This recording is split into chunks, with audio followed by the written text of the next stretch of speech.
Happy Janmashtami to all of you. मैं हूं Amresh sir और आप लोग देख रहे हैं हमारा YouTube channel Amresh for English. तो सभी लोगों को जन्माष्टमी की हार्दिक शुभकामनाएं। आज हम लोग एक ऐसे व्यक्ति का जन्मदिन मनाने जा रहे हैं जो एक परफेक्ट व्यक्ति रहा है, पूर्ण व्यक्ति रहा है। तो इसी के साथ आज का नया topic most important idiom and phrases part 2, ठीक है, विद ट्रिक।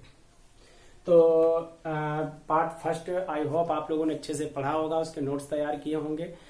आज तो हम नेक्स्ट पार्ट लेके आए हैं पार्ट 2। ये भी आपको ट्रिक के साथ याद कराने की फुल वारंटी के साथ शुरू करते हैं। ए ब्लैक शीप। ए ब्लैक शीप मीन्स होती है एक काली भेड़। काली भेड़ का मतलब क्या होता है, इसका ये जो ब्रैकेट में लिखा है ये है इसका लिटरल मीनिंग, जो इसका शाब्दिक अर्थ है। और आपको पता है कि मुहावरों का शाब्दिक अर्थ नहीं लिखा जाता है, तो ये हमने आपको समझाने के लिए कि उसकी ट्रिक तैयार करने के लिए ब्रैकेट में दे दिया है। उसके बाद इसका जो मेन मीनिंग है वो इधर ये वाला है, ये जो ब्रैकेट के बाहर लिखा है। तो सबसे पहला है आपका ये black sheep. Black sheep means होता है काली भेड़, और काली भेड़ का मतलब होता है बदनाम व्यक्ति। तो समझेंगे कैसे, जैसे सभी भेड़े आपने देखी होंगी, भेड़े बोले तो शीप, आप लोगों ने देखी होंगी कि सभी भेड़े कैसी होती हैं, व्हाइट होती हैं। कैसी होती हैं? व्हाइट होती हैं। बट उसमें अगर एक भेड़ है ब्लैक, कैसी है? ब्लैक। ब्लैक मीन्स क्या होता है? काला। सभी भेड़ें चल रही हैं और उनमें एक भेड़ काली है, वो चल रही है, तो वो दूर से देखने पे बिल्कुल डिफरेंट दिखाई देगी। ये दिखाई देगी। तो मतलब कोई भी व्यक्ति जो है तुरंत उसी को नोटिस करेगा कि ब्लैक भेड़ जो है, ब्लैक शीप जो है, इनके बीच में कैसे चल रही है। तो ये ब्लैक जो होगी मतलब दूर से दिखाई देगी, लोग दूर से नोटिस करेंगे, तो ये कैसी होगी? बदनाम होगी। व्हाइट अच्छा रंग माना जाता है, ब्लैक जो है इसका अपोजिट होता है। तो कैसी होगी? बदनाम भेड़ होगी। तो बदनाम भेड़ मतलब काली भेड़, काली भेड़ मतलब बदनाम व्यक्ति, ठीक है, बदनाम व्यक्ति। उसके बाद है ए बोन ऑफ कंटेंशन। नेक्स्ट आपका इडियम जो है वो है bone of contention. Bone means होता है हड्डी और कंटेंशन मीन्स होता है विवाद। विवाद की हड्डी। विवाद की हड्डी, इसका रियल मीनिंग है झगड़े की जड़। झगड़े की जड़ मतलब ट्रिक इसकी ये है कि दो कुत्ते जो हैं, जैसे किसी जानवर की मृत्यु हो जाती है, वो मर जाता है, और उसके बाद एक कुत्ता जो है मरे हुए जानवर की हड्डी लेकर के भागता है। तो दूसरा कुत्ता क्या करता है? उसका पीछा करता है, और वो कहीं जाकर के खेतों में, कहीं जंगल में आपस में क्या करते हैं? झगड़ा करते हैं उस हड्डी को पाने के लिए। तो इसका यही ट्रिक है कि जो काला कुत्ता जो होता है वो हड्डी लेकर के भागता है, दोनों कुत्ते क्या करते हैं? आगे झगड़ा कर देते हैं। तो इसमें क्या होता है? झगड़े की जड़। वो हड्डी क्या हो गई? झगड़े की जड़। तो ये बोन ऑफ कंटेंशन, विवाद की हड्डी। विवाद की हड्डी मतलब क्या हो गई? झगड़े की जड़ हो गई, ठीक है। क्या होगी? झगड़े की जड़ हो गई। इसके बाद आपका है a dark horse. Dark horse means होता है काला घोड़ा।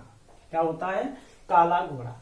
और इसका जो रियल मीनिंग है वो है छिपा रुस्तम। जैसे आपने देखा होगा मोस्टली घोड़े जो होते हैं वो या तो ब्राउन कलर के होते हैं या व्हाइट कलर के होते हैं, लेकिन ये जो काला घोड़ा आता है ना, ये सबसे डिफरेंट होता है, अलग होता है। तो मतलब कैसा होता है? छिपा रुस्तम होता है।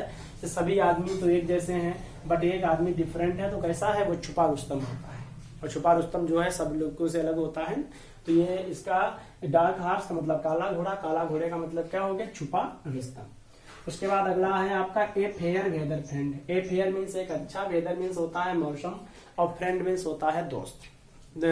तो अच्छे मौसम का दोस्त, जब मौसम अच्छा है, बढ़िया ठंडी ठंडी हवा चल रही है, तो आपके साथ तुम्हारा दोस्त घूम रहा है, लेकिन तभी क्या होता है? बारिश होती है, तूफान आ जाता है, ओले पड़ने लगते हैं, दोस्त तुम्हारा तुमको छोड़ करके भाग जाता है। तो वो कैसा दोस्त हुआ? सुख का दोस्त हुआ, सुख का साथी हुआ। जब मौसम अच्छा था तो आपके साथ था, मौसम खराब हुआ छोड़ के चला गया, तो ये कैसा हुआ? आपका सुख का साथी हुआ। कैसा हुआ? सुख का साथी हुआ।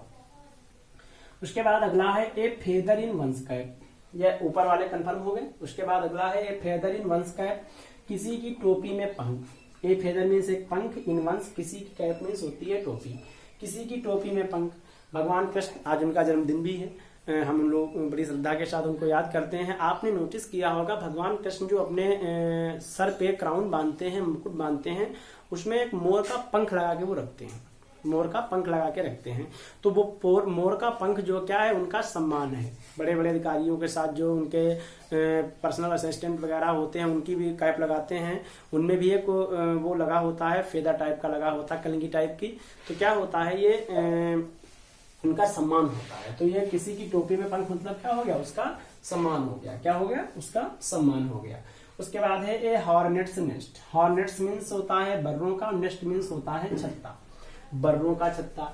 बर्रों का छत्ता मतलब क्या होता है, इसका रियल मीनिंग होगा परेशानी का कारण। क्या होगा, परेशानी का कारण। बर्रे लगे होते हैं, ततैया जिसको हम लोग बोलते हैं, ये लगी होती हैं। और छोटे बच्चे क्या करते हैं, शैतानी के कारण एक उठाया पत्थर उस पे फेंक के मार देते हैं।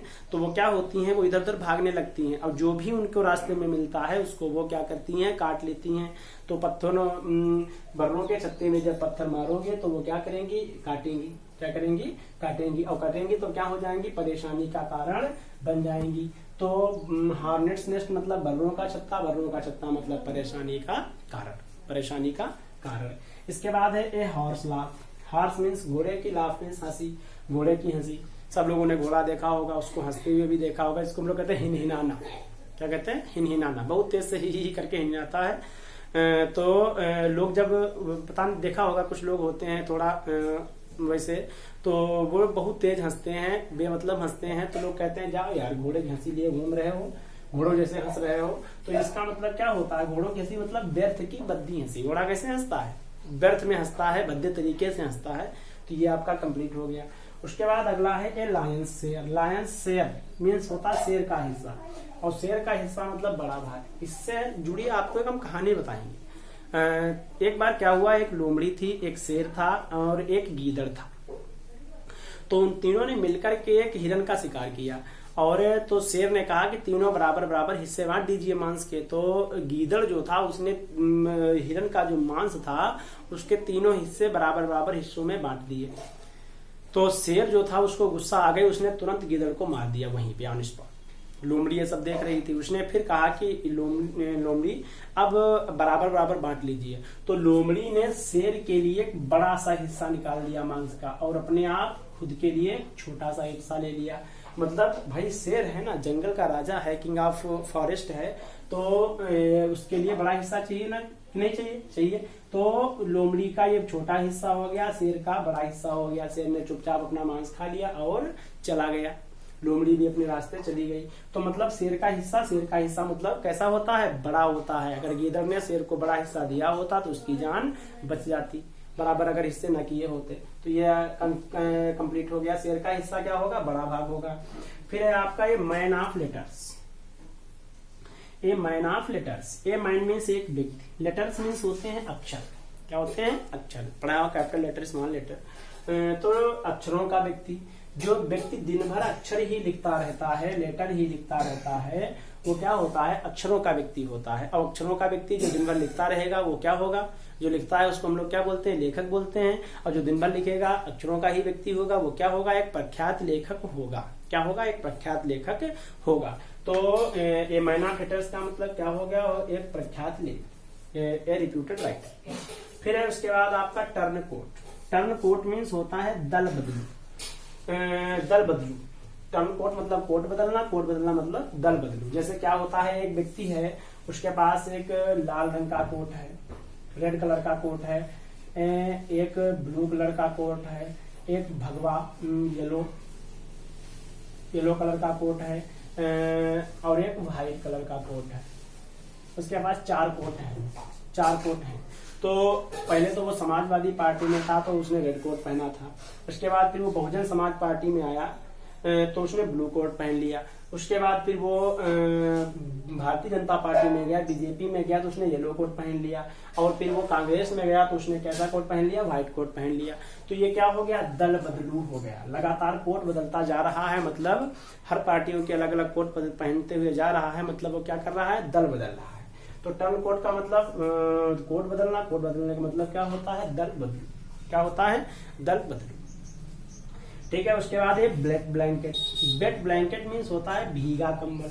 सर्दियों के मौसम में आपको एक हम गीला कंबल ओढ़ने के लिए दे दें तो क्या होगा, रात भर आप सो पाएंगे, नहीं सो पाएंगे। नहीं सो पाएंगे मतलब क्या हो जाएगा, वो कंबल आपके लिए परेशानी का एक कारण बन जाएगा। तो भीगा कंबल मतलब क्या होता है, परेशान करने वाली वस्तु। क्या होता है, परेशान करने वाली वस्तु। अगर नहीं विश्वास हो रहा है तो सर्दियों में आप कंबल भिगो के देख लीजिएगा, ठीक है। उसके बाद अगला है आपका ये व्हाइट एलिफेंट। हमारे भारत में सफेद हाथी नहीं पाए जाते हैं, सफेद हाथी नहीं पाए जाते हैं। तो कैसे पाए जाते हैं, वो जो ब्राउन कलर के मटमैले कलर के होते हैं। सफेद हाथी बता दें आपको बहुत महंगा होता है, बहुत पैसों का आता है, और ये अब्रॉड पाए जाते हैं, विदेशों में पाए जाते हैं। तो जब अब मतलब क्या है कि जो काम आपका ये जो ब्राउन वाला एलिफेंट है वो करेगा, वही व्हाइट करेगा, लेकिन वो पैसों में इससे 10 गुना 20 गुना 50 गुना ज्यादा होता है व्हाइट वाला जो होता है ब्राउन वाले से। तो मतलब काम उतना ही है। तो इसका मतलब क्या हो गया, महंगी परंतु अनुपयोगी। मतलब काम कितना कर रहा है, अपने नॉर्मल हाथी जैसा, लेकिन पैसों में बहुत ज्यादा है, उससे कई गुना ज्यादा है। तो क्या हो गया, महंगी परंतु अनुपयोगी वस्तु, ठीक है। इसके बाद है आपका ये वाइल्ड गूज चेस। ये वाइल्ड मीन्स एक जंगली, गूज मीन्स होता है हंस, और चेस मीन्स होता है पीछा करना। जंगली हंस का पीछा करना। जंगली हंस का पीछा, कोई हंस है और उसको आप जंगल में पीछा कर रहे हैं, उसको चेस कर रहे हैं, तो क्या उसको पकड़ पाएंगे? आई होप आप नहीं पकड़ पाएंगे, ठीक। तो क्या होगा, आप एक निष्फल प्रयास करेंगे, थोड़ी दूर उसका पीछा करने के बाद आप वापस आ जाएंगे। तो ये जंगली हंस का पीछा मतलब क्या होता है, निष्फल प्रयास, जो प्रयास आपका कभी पूर्ण नहीं होगा। उसके बाद अगला है आपका एटा स्टोन। पत्थर उठाओ फेंको, कितनी दूर जाएगा, मैक्सिमम 100 मीटर जाएगा, ठीक है। तो 100 मीटर मतलब कोई दूरी बहुत ज्यादा नहीं होती है। तो पत्थर उठा के फेंकना मतलब पत्थर फेंकना मतलब अति निकट। पत्थर फेंकने का मतलब क्या होता है, अति निकट। तो ये एटा स्टोन थ्रो का मतलब क्या हो गया, पत्थर फेंकना। पत्थर फेंकने का मतलब क्या हो गया, अति निकट, ठीक है। क्या हो गया, अति निकट। तो आज के लिए इतने ही हैं। उसके बाद नेक्स्ट वीडियो में अभी इसका पार्ट 3 आएगा, उसमें हम कुछ और आपको नए नए इसी प्रकार के with trick idiom phrases learn करवाएंगे और साथ में याद भी कराते जाएंगे। तो ये बता दें आपको, ये 12th क्लास के, फर्स्ट ईयर क्लास के जो कक्षा 11 में पढ़ रहे हैं स्टूडेंट्स इंग्लिश लेके, उनके लिए मोस्ट इंपॉर्टेंट है, और आगे जो आपके कॉम्पिटिटिव एग्जाम्स वगैरह हैं उनके लिए भी मोस्ट इंपॉर्टेंट है। तो आज की वीडियो में इतना ही, नेक्स्ट वीडियो में कुछ नया लेके मिलते हैं। हाँ, तो हमारा यूट्यूब चैनल जो है हमारा Amresh for English, Amresh for English, उसको सब्सक्राइब कर लीजिएगा, लाइक करिएगा, शेयर करिएगा, और जो बेल आइकन है उसको भी दबाइएगा, ताकि आपको सभी नोटिफिकेशन ऑन टाइम मिलते रहे, ठीक है। आज के लिए इतना ही, बाय बाय, गुड बाय, जय हिंद, जय भारत।